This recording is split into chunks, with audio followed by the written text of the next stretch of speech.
I'm May Tobol, your guide in the world of mystical crossroads between spirituality and psychology. Today, I'd like to continue our exploration of a truly unique and enigmatic figure, Madame Helena Blavatsky.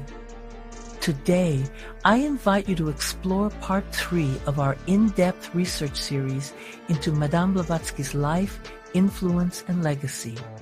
And as always, I'm joined by my intellectual co-pilot, Brian, who will assist me in presenting this fascinating journey into the life and times of one of history's most mysterious women. Brian, take the floor. Thanks, May. I'll do my best to guide us through this thought-provoking topic. Let's explore the dreamscape together.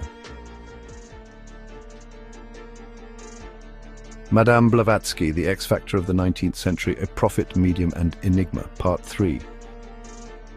Helena Blavatsky felt a rare sense of happiness. Before her stretched new horizons, and life seemed to glow with vivid colors. She had longed for freedom all her life, and now at last she had it. But more than just escaping the world she despised, Blavatsky had a plan. She needed to understand and master the mysterious forces within her. Determined to uncover the source of her powers, she set out on a journey that would take her far from everything familiar. Her first destination was Egypt, where she encountered something extraordinary. People like herself capable of communicating with spirits. These were the mediums of the 10th century whose abilities fascinated her deeply. At the time, spiritualism was gaining popularity across the globe. Seances became fashionable in aristocratic circles and even among royal courts. During these gatherings, a medium would enter a trance and channel the voice of a deceased person, answering questions posed by the living. Sometimes, letters were arranged on a table, and a small object placed in the center would move mysteriously, pointing to letters to form words or even full sentences from beyond the veil. It wasn't surprising that among these practitioners, charlatans began to appear, those who sought profit rather than truth. Unlike genuine mediums, they performed not supernatural feats but carefully rehearsed illusions. Participants rarely questioned what they saw. Few ever thought to lift the tablecloth or peek beneath the table. If they had, they might have discovered a hidden accomplice manipulating objects from below, using tools like magnets to create the illusion of spirit movement. Many so-called spiritualists were simply frauds, skilled at extracting money from desperate seekers. But even worse were those who, unknowingly perhaps, opened doors to darker forces. According to modern psychics, during such seances, participants often connected not with departed souls, but with malevolent entities masquerading as spirits. These beings, it is believed, are drawn to human energy, the most powerful source of sustenance in our world. Psychic healer Yuri Kozlov warns that once such an entity makes contact through a seance, it doesn't disappear. It lingers, feeding off the energy of those involved.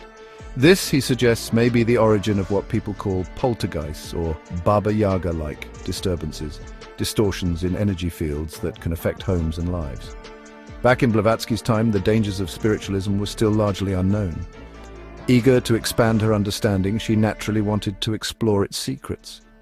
Yet, after meeting various mediums, she quickly grew disillusioned. None possessed the kind of power she carried within.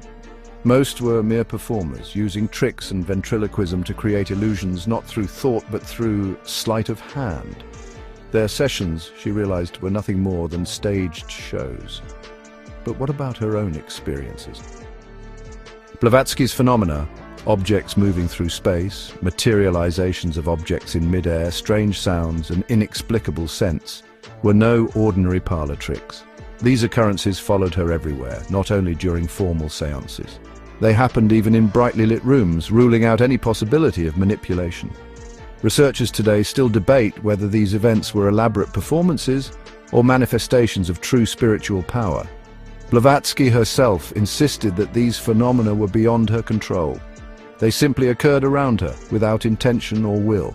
Yet many dismissed her claims, labeling her a brilliant con artist. Frustrated by the lack of answers, Blavatsky came to realize that the knowledge she sought could not be found in Europe. Who was she? What was the nature of her power? Why could she do things even Egyptian magicians couldn't? Desperate for clarity, she continued her journey eastward.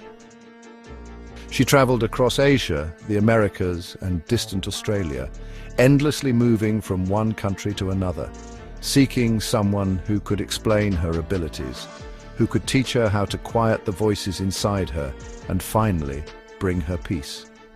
Along the way, she experienced countless adventures, surviving war wounds in Spain, uncovering the mysteries of the Maya civilization, but nowhere did she find the answers she craved. Disillusioned by sorcerers and spiritualists alike, Blavatsky returned to Europe, uncertain where to go next. Years of travel had left her exhausted, and the questions that haunted her remained unanswered. One day, standing on a bridge, she looked down into the dark waters below and realized the world would not mourn her loss if she stepped forward. Just as she was about to jump, someone seized her firmly, pulling her back. She couldn't believe her eyes. It was an Indian man, her guardian angel, but this time it was no vision, he was real. Blavatsky had spent years searching for him, and now he had found her. That day became a celebration, a turning point in her life. August 12th is my birthday, she later recalled. I was 20 years old when I met the teacher of my dreams. This Indian sage had arrived in London as part of a delegation accompanying a Nepalese prince. Blavatsky didn't know his name nor his status in Nepal. She simply called him Mahatma, a title used in Eastern traditions for those possessing divine wisdom. He sensed that he was meant to pass on his knowledge to her. As Blavatsky later wrote, he had chosen her as a vessel through which great truths would be revealed. He promised her that she would learn to control her visions, unlock forbidden secrets, and gain mastery over natural forces, even the ability to command them. But there was a condition. From that moment on, she had to renounce worldly life, especially intimate relationships with men. Ahead lay a long and arduous path of spiritual development. To begin, she would need to visit the sacred sites of South India. Thus began the next chapter of her life, one that would lead her toward the founding of the Theosophical movement and a legacy that continues to inspire seekers around the world. To be continued to Part 4.